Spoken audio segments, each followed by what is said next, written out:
The nation has been witnessing a 2 day strike across the country by the bank unions.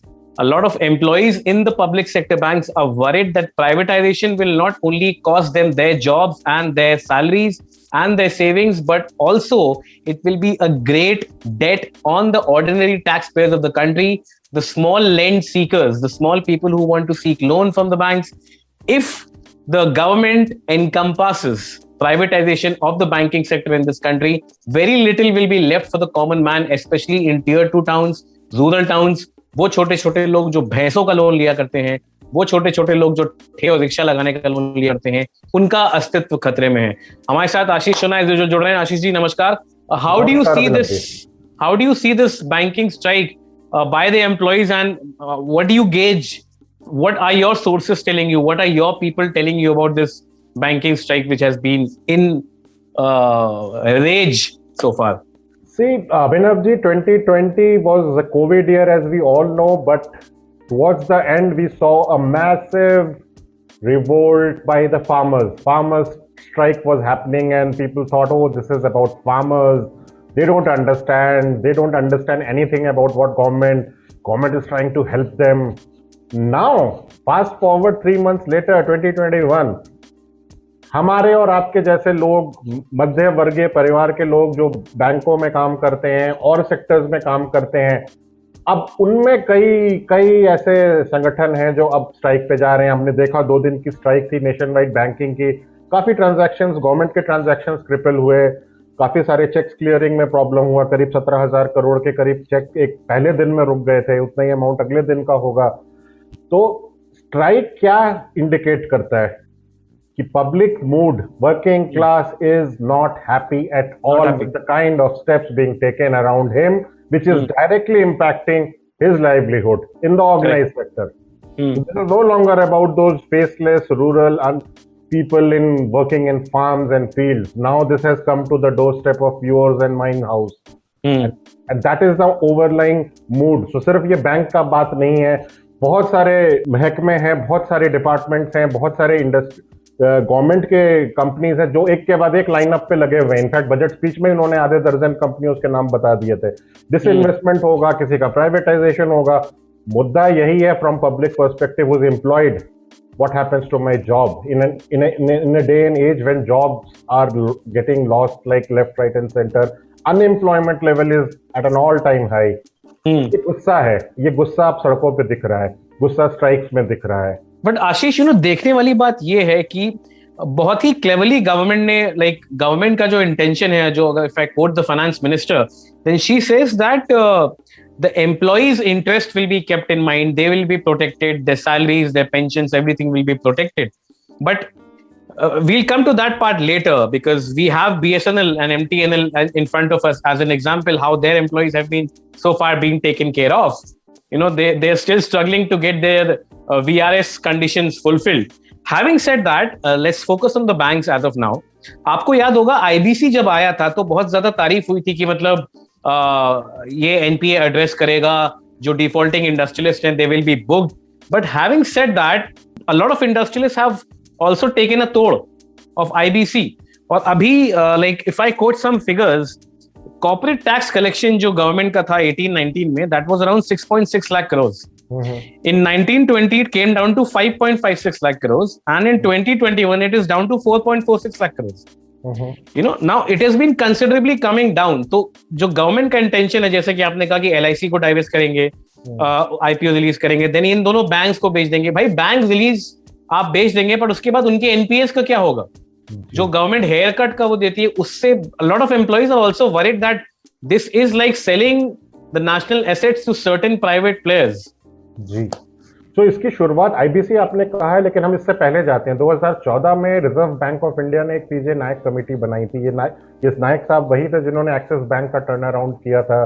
Considered as one of the front runners and a brilliant mind in the banking sector. उनके recommendation मोटे मोटे जो summary करूं मैं बहुत simple terms में, 2 थे कि पब्लिक सेक्टर बैंक्स की हालत आने वाले सालों में और खराब होती जाएगी.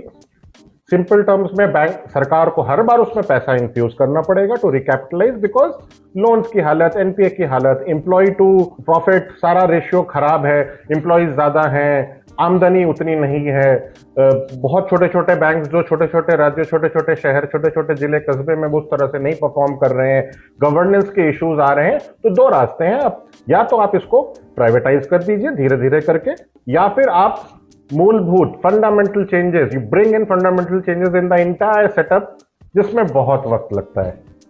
अब उसके बाद एक साल बाद, उसी साल 14-15 में नई सरकार आती है। उस समय के वित्त मंत्री अरुण जेटली साहब कहते हैं पब्लिकली फोरम में कि नहीं नहीं नहीं, प्राइवेटाइजेशन हम नहीं कर रहे हैं, पब्लिक सेक्टर बैंक देश की धरोहर है, बहुत अच्छा काम किया है। 4 साल आगे आता है, 5वां साल, अब वही ऑप्शन को हमने अडॉप्ट कर लिया है। बैंक के एम्प्लॉयज का जो कहना है कि भाई इतना गड़बड़ नहीं है। अभी उनकी एक स्टेटमेंट आई थी कि कोई पिछले साल में पब्लिक सेक्टर बैंक ने टुगेदर, उनका कहना है कि 1,75,000 करोड़ की आमदनी की थी, 2 लाख करोड़ का उन पे बैड लोन्स है, तो 26,000 करोड़ का नुकसान है। इस अमाउंट के लिए आप क्या हमें बेच देंगे? और it's not about this employment, it's not about VRS, there are steps. Once everything gets privatised, what happens to the newer opportunities? Banking sector एक बहुत बड़ा एम्प्लॉयमेंट का स्रोत है। गली गांव शहर में बच्चे तैयारियां करते हैं बैंक के अलग अलग लेवल पद पे ज्वाइन करने के लिए। कहाँ आता है ये? प्राइवेट सेक्टर की जॉब्स नहीं निकलती हैं, पब्लिक सेक्टर की बात कर में ये सारे अपॉर्चुनिटीज निकलते हैं। अब एसबीआई को देख लीजिए, 20-22 हजार इनके ब्रांचेस हैं, 50,000 एटीएम हैं, 50 करोड़ लोग इनके सेवा में हैं। पंजाब नेशनल बैंक दूसरा पब्लिक सेक्टर बैंक है जो अब मर्जर उसके अंदर 2 बैंकों का हो गया है, उसके बाद वो सेकंड लार्जेस्ट बैंक है। यहाँ पे ये सिर्फ प्राइवेटाइजेशन बही खाते की तरह गवर्नमेंट देख रही है। ह्यूमन टच इसमें यह है कि आज की एम्प्लॉयमेंट का क्या होगा, पोस्ट एम्प्लॉयमेंट क्या होगा, नए वैकेंसीज का क्या होगा, और छोटा मोटा अगर रिकैपिटलाइज करना या आप तौर तरीके बदलने हैं तो उस पर बातचीत की जा सकती है। Exactly, it is about changing the governance. Like a lot of ex bankers have also said, Ashish ji, कि जैसा आपने बोला ना कि इतना जो एनपीए है, it is because of the industrial lobby and the past government pressures. I mean, अगर हम गवर्नेंस चेंज करेंगे तो banks can be reformed. I mean, straight out privatization is not the solution. But आशीष, मैं आपका ध्यान इस now if we talk about employee safety, you know, जो मतलब आमतौर पे लोगों को भी लगता है, do you think government will stick by its promise of providing protection to the employees? क्योंकि अभी तक जो हमारे सामने हिस्ट्री रही है, कैसे बीएसएनएल और एमटीएनएल में voluntary retirement scheme almost 50% employees को दे दी थी, और अभी भी अभी कई सारे बीएसएनएल एम्प्लॉइज ने they have filed a PIL against the government that they want to come back to the job because they are not getting all the VRS benefits which they were promised. I think there is a big trust deficit that has not been addressed by the government. If Honorable Finance Minister or any senior minister in the government says jobs will be protected, boss, where is the detailed roadmap? Can you come in front of the nation and give the next 5 years roadmap of what happens to this employee post privatization? There's just been a mere announcement. Announcement was done and it has created panic. And what we are seeing is a panic. And deadline has been fixed. We still don't know, as former RBI Governor Raghuram Rajan ji was saying कहीं पे, कि इन घोषणाओं में ये नहीं पता कि इस साल के अंदर प्राइवेटाइज करना है या उसका काम शुरू करना है या खत्म कर देना है। एक स्टेटमेंट था, बजट स्पीच में एक स्टेटमेंट था, इंटेंट जैसा भी हो, 1,75,000 करोड़ का डिसइन्वेस्टमेंट टारगेट है, ये बेच देंगे तो ये सॉल्व हो जाएगा। ये तो बहुत ही short term, narrow term vision है बैंक एम्प्लॉयज की तरफ से। वो तो यही देख रहे हैं कि बॉस आपको अपनी बैलेंस शीट ठीक करनी है, हमारा तो लाइफ लॉन्ग करियर है, हमारा काम है, हमारे परिवार जुड़े हुए हैं, इसके और बेहतर सॉल्यूशन है भले टाइम कंज्यूमिंग हो। तो पॉइंट है कि ट्रस्ट डेफिसिट बहुत ज्यादा है। क्या वो एड्रेस हो रहा है? आज की डेट में इसका कोई सॉल्यूशन नहीं है। अगर गवर्नमेंट कह रही है कि आपकी नौकरियां नहीं जाएंगी तो उसका क्या रोड मैप है? क्या वो आके प्रेस कॉन्फ्रेंस करके नहीं बता सकते हैं? बिल्कुल बता दें। और पास्ट एग्जाम्पल आपने सही लिया, ऐसे बहुत से एग्जाम्पल है जहां चीजें हो गई हैं और उसके बाद मुश्किलें बढ़ती रही हैं और फिर सारा मामला जाके एंड में हमारी अदालतों पे आके अटकता है, जिसमें महीने, साल, हफ्ते, पता नहीं कितना वक्त लग सकता है। तो लोगों को ना अब ट्रस्ट खत्म होता जा रहा दिख रहा है उनके एक्शन से। और ये इसकी बात नहीं है बैंक की, एलआईसी का डिसइन्वेस्टमेंट है। अब कल 18 मार्च को अब उनके एम्प्लॉयज ने 1 दिन की स्ट्राइक बोली है, ठीक है, उनके बड़े रूल कानून है, उनको टाइम देना पड़ता है, हड़ताल पे जाने का भी एक प्रोसीजर लेड आउट है, वो सब फॉलो कर रहे हैं। लेकिन बहुत सारे शहरों में जहाँ पे कोई सरकारी PSUs हैं जिनके डिसइन्वेस्टमेंट की बात चल रही है, उनके यहाँ डोर स्टेप पे अभी एम्प्लॉइज धरना देना शुरू कर चुके हैं। फरवरी के महीने में जब ये 4 नाम कहीं से लीक हो गए एक स्टोरी में कि ये बैंक ऑफ महाराष्ट्र, ये बैंक होगा, वहां एम्प्लॉइज में हड़कंप मच गया। तो अगर आप अनाउंस करते हैं तो आप ये किस लिए करते हैं, उसके पीछे रीजन क्या है? या तो आप पूरे डिटेल के साथ आइए। अभी भी लोगों को नहीं पता है वो कौन से 2 बैंक हैं, वो कौन सी जनरल इंश्योरेंस कंपनी है। Is that the right way to do things? I am not sure. I have a big doubt over it because there are lakhs and lakhs of people employed. There are so many messages go out. International community is watching, investors are watching. What's going on here? And Exactly, there are 10 lakh employees who are on strike as of now. Although while we are talking, the strike has been taken back. But Ashish, like you rightly said, the future of the employees and their families is at stake. And not only that, a lot of banking unions are also insisting कि ये जो banks में जमा पूंजी है, ये पुराने pensioners की है। जो 1.25 लाख करोड़ है, पुराने पेंशनर्स की है। Private sector is eyeing that amount, and it is the lobby of a certain group of industrialists who want to take control of those public sector banks and these national assets. Do you find gravity in such arguments? See, these are rumors.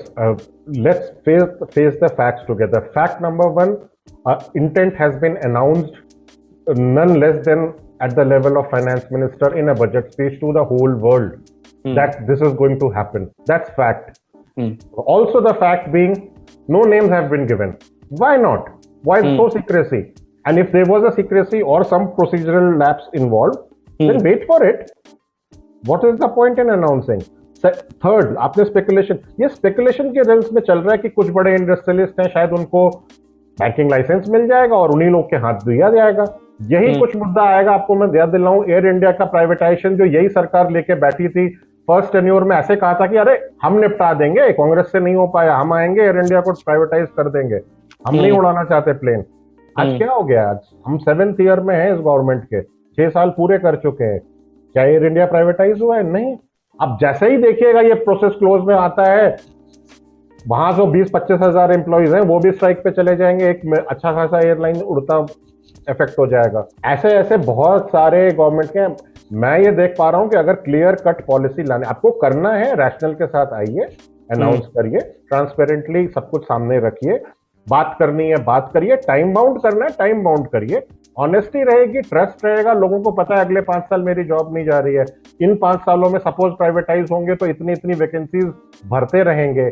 Rural area के branch का क्या होगा? क्या उनको profit loss के मापदंड पे देखा जाएगा और नहीं प्रॉफिटेबल रहे तो क्या बंद कर दिया जाएगा?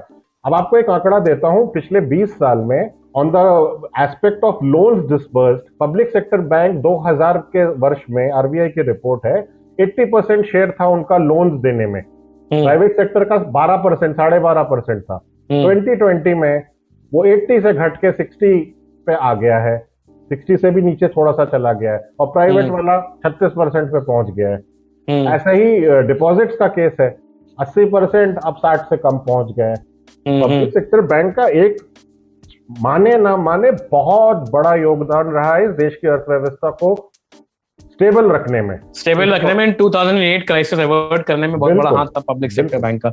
आशीष, last part of the conversation, where do you see this headed? Because government के पास पैसे की कमी है, okay, right now they are cash strapped, they need money, okay, and COVID pandemic has only added this to this figure. Now where do you see this going? Because banking strike किधर जाएगी government, क्योंकि अपने intention से हटने नहीं वाली है। So what do you think, how do you see the developments going forward अगले 2 महीने में, 3 महीने में, अगले 3 क्वार्टर में? देखिए, बातचीत करनी पड़ेगी, ट्रांसपेरेंट मैकेनिज्म लाना पड़ेगा। अदरवाइज क्या, एम्प्लॉइज यूनियन ने अब स्ट्राइक खत्म की थी, वो 2 दिन दिया था, ऐसा नहीं कि उन्होंने बीच में बंद कर दिया, वो 2 दिन का वक्त दिया था, 2 दिन पूरे हो गए। अब उन्होंने यही कहा है कि अगर गवर्नमेंट इसी रास्ते पे चली, हम फिर से स्ट्राइक पे या अनिश्चितकाल स्ट्राइक पे भी जा सकते हैं। व्हाट विल हैपन अगर गवर्नमेंट नहीं बात करती है, अगर गवर्नमेंट इस पे ध्यान नहीं देती है, तो आने वाले वक्त में हम और केओस देख रहे हैं। अभी एक तरफ फार्मर्स बैठे रहेंगे, एक तरफ आपके बैंकर्स बैठे रहेंगे, आपकी बैंकिंग ट्रांजैक्शन इफेक्ट हो जाएगी, उसके बाद अगर आप एयर इंडिया पे जाएंगे, वहाँ ट्रांसपोर्टेशन सेक्टर हिट हो जाएगा। आप ये सेल और अदर PSU और कॉन्कोर और इनका डिसइन्वेस्टमेंट करेंगे, वहाँ के एम्प्लॉइज हो जाएंगे। अगर बातचीत नहीं हुई तो क्या होगा? एक वर्स्ट केस सिनेरियो होपफुली नहीं हो, सारे यूनियन इकट्ठे हो जाए, देश भर में स्ट्राइक हो जाए, क्या होगा? इकोनॉमी वैसे ही बैठी हुई है। we even, I mean, I can't even imagine the kind of bad impact it will have on the overall. That is a very fair point, Ashish. And like demonetisation के time पे प्रधानमंत्री मोदी जी ने on record आकर के bankers की तारीफ की थी। हर एक बैंकर को ईमेल गया था उनके कंट्रीब्यूशन को रिकॉग्नाइज करते हुए। आज वो ईमेल कहाँ है? आज वो पब्लिक मोटिवेशन कहाँ है? I think what we have gathered from this conversation is like that government needs to be a little more transparent and needs to reduce the communication deficit with its stakeholders if it wants to conduct these process not only peacefully but also objectively and transparently.